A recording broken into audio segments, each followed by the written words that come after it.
So we have more Superman Golden Age dailies with the mysterious Mr. Mxyzptlx Part 6. It's a deal then. Mr. Mxyzptlx, you'll help me get Superman to be my husband. And in return, Miss Dreamface, you'll allow me to gaze forever upon your haunting beauty. A pact between the most beautiful and heartless woman on Earth and a preposterous imp from some outer dimensional world. I'd hate to be in Superman's boots. Meanwhile, Superman, in his identity as reporter Clark Kent, is at the Daily Planet building with young Ted Spence. When I promised to help you win the girl you love, I didn't know she was Miss Dreamface. I know what you're going to say. She isn't worth it.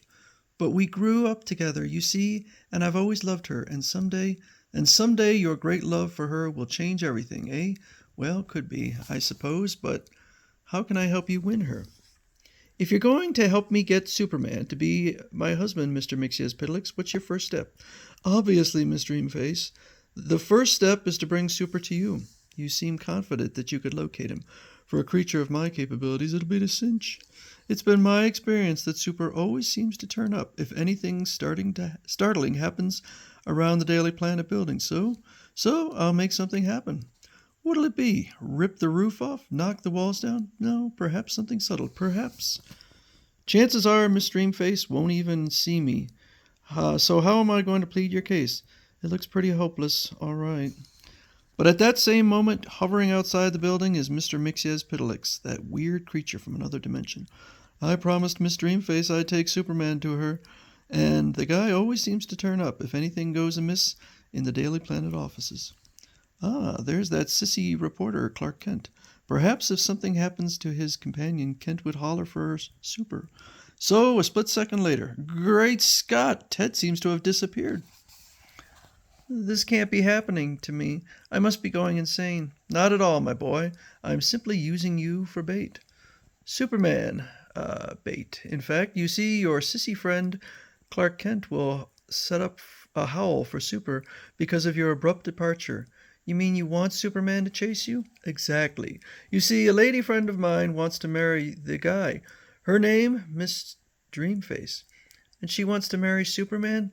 Then that's the end of my chance with her. Meanwhile, the sissy reporter, Clark Kent, is undergoing an amazing transformation. Only one person or thing could have made Ted vanish right before my eyes. Mr. Mxyzptlx, and that calls for action as Superman. Nobody but Mr. Mxyzptlx could have spirited Ted Spence away. But where are they? Yoo-hoo, Super, here we are. But this is impossible. You can't just sit here in midair as though you were in a rocking chair. You're right. We got to get going. Listen, you outer dimensional imp. You can't go zooming off with law-abiding citizens. You want to retrieve the guy? Then catch me. At Miss Dreamface's apartment. You promised to bring Superman here, and that certainly isn't him. This is just the first section, Miss D. The second section follows immediately on track 4. Darling, it's you. He's brought me to you. Ted Spence. Oh, why did he have to bring you here? Huh? They know each other? Miss Dreamface. I begin to suspect trickery. Yes, darling, but only because I love you, my dream man. Miss Dreamface, said Mr. Mxyzptlx, if you'll use your outer dimensional world powers to bring Superman here, I'll let you be my slave forever. So I did. And just as Kent was saying, Ted Spence, you're a fool to love Miss Dreamface. That incredible Mr. Mxyzptlx creature brought me here to her apartment. And now she's breaking my heart. Your heart? I should never have made that bargain with her. Shameless, hurling yourself at his head that way. My intentions are honorable, Agatha. I'm asking him to marry me. You're asking me to marry you? Yes, Superman, I'm asking you to marry me. It's leap year, you know. But you don't understand. You see, I'm Superman. As if I didn't know. You mean I've got my mission in life to think about. Think about me, darling. Am I not worth thinking about? What I mean is, I can't be in love with anybody. Want to bet? No other man has ever been able to resist me, Superman, so why should you? I've got to resist her. Darling, forget all this foolishness and marry me. You're a fool if you marry anyone but me, Miss Dreamface. How she loves all this, the witch. Don't be so strong and silent, darling. Don't you like having my arms around you? I prefer not to answer the $64 question. The spell of her beauty is devastating, which means I daren't trust my emotions a moment longer, but talking myself out of this one is really going to be a job for Superman. Let's be sensible about this, Miss Dreamface. Why do you want me to marry you? Are you kidding? Because you're the handsomest, strongest, most completely exciting man in the world. The only logical mate for me.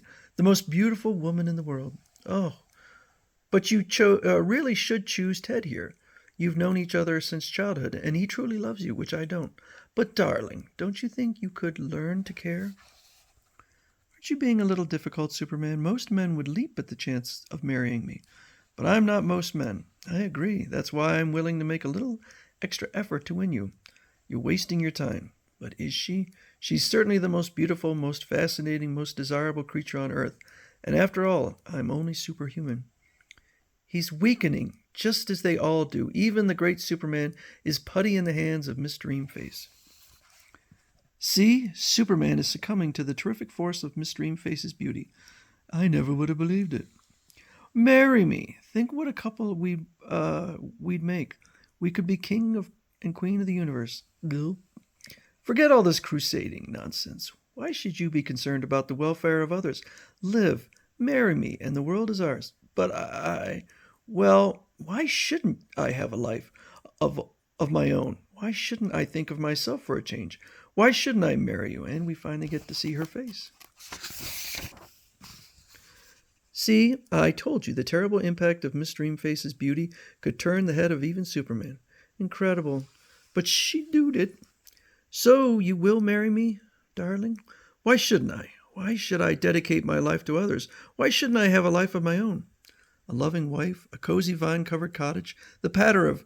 And with your tremendous powers, think of the wealth and power that could be ours. Wealth, power, things that never before held any allure for me, but now... That's right, darling.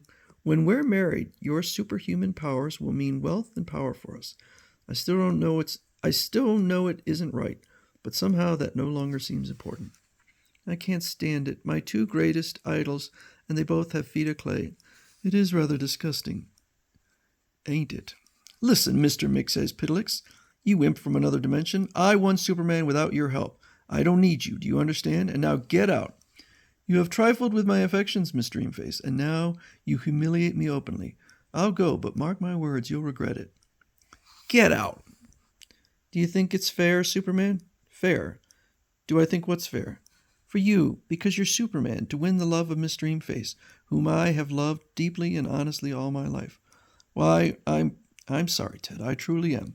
But I guess it's just a case when the best man wins. When Miss Dreamface sets out to get a man, nobody wins except Miss Dreamface. What's the use of talking, Ted? I've decided to marry Superman, that's all. I guess you just don't remember. When we were youngsters, it was I who carried your books, and you were the homeliest kid in the school, then instead of the most beautiful. Gosh, I think you're wonderful. And when the other boys made fun of you, I'd fight 'em, even if they were big enough to lick me. You got to apologize to her. So you see, I'm really the one who deserves to have your love. I'm sorry, Ted, but it's Superman. I'm sorry, Ted, but it looks as though Superman and I are going to be married. It seems incredible somehow, but... All right, I know when I'm licked. Really, you can't blame me, can you, for wanting to marry him? What girl wouldn't wish to? Suddenly a strange expression comes over Ted Spence's face. The ghost of a smile hovers for a moment about his mouth. And then he breaks out into uncontrollable laughter. What on earth is the matter with him? I've never seen anyone laugh so. Ted Spence, what on earth are you laughing at? I'm laughing, oh my, because it's so incredible, so ridiculous. The great Superman, standing like any lovesick schoolboy, while a mere woman runs her fingers through his hair.